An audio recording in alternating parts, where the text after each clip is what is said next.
Good morning, everybody, and welcome back to The Walk. Today is Tuesday, May 13th, and we're on the second half of verse 6. And what we saw here is that Ezekiel started out in this trickle of water that comes out of the temple. And then they measure 1,000 and it's ankle deep, and then they measure 1,000 and it's knee deep. Actually, they didn't measure 1,000 the first time, but they went forward, it was an ankle deep, and then 1,000 and it was knee deep, and then 1,000 and it was waist deep, and then a third 1,000 and it was so deep that they could swim in it and that they wouldn't have been able to cross it. So that 1,000 represents the majesty of God, the sovereignty of God, and it's the Trinity.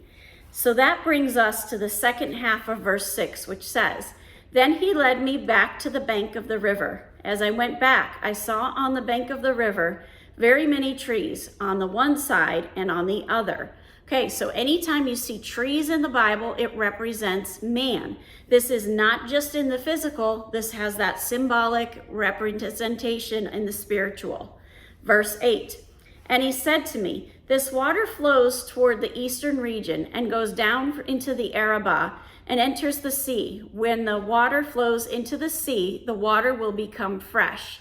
And wherever the river goes, every living creature that swarms will live, and there will be many fish. For this water goes there, that the waters of the sea may become fresh, and so everything will live where the water goes." Okay, so what's this talking about here? This water that's coming out of the temple is going to flow into the Dead Sea, and then the Dead Sea is no longer going to be a Dead Sea. It's going to be a sea that steams of life. It's going to have lots of fish and lots of vibrance and life coming out of it.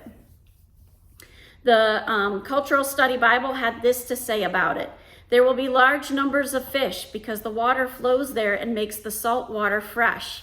The reference to the original Hebrew is essential here in order to correctly understand Ezekiel's description of the miraculous torrent that will produce an ecological renewal of the Dead Sea and the entire desert region south of Jerusalem. In designating the water, the Hebrew uses the dual, two rivers or two streams. Here again, one recognizes the ancient Near Eastern background of Ezekiel's vision. In iconographic, I think that's how you say it, representations of gods with a flowing vase, one often finds two rivers flowing from the vase that the divinities hold in their hands.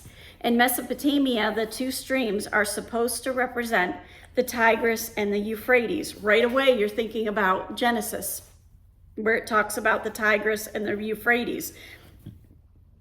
But this is very different. Instead of the curse being in place, the curse is now being lifted, and the Dead Sea is now going to have all this life. Verse 10, "Fishermen will stand beside the sea. From En-Gedi to Eneb-Laim, it will be a place for the spreading of nets. Its fish will be of very, very many kinds, like the fish of the great sea." Sorry, my dogs are wrestling. "But its swamps and marshes will not become fresh. They are to be left for salt. And on the banks, on both sides of the river, there will grow all kinds of trees for food." Stop, guys. "Their leaves will not wither, nor their fruit fail, but they will bear fresh fruit every month, because the water for them flows from the sanctuary. Their fruit will be for food, and their leaves for healing."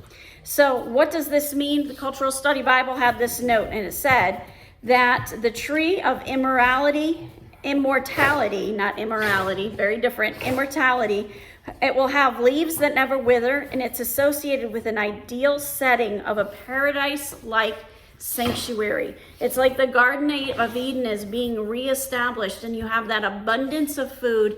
You've got the leaves for the healing. There's no more sickness. There's no more illness. This millennial kingdom's being ruled over by God himself, and he's restoring all this beautiful life.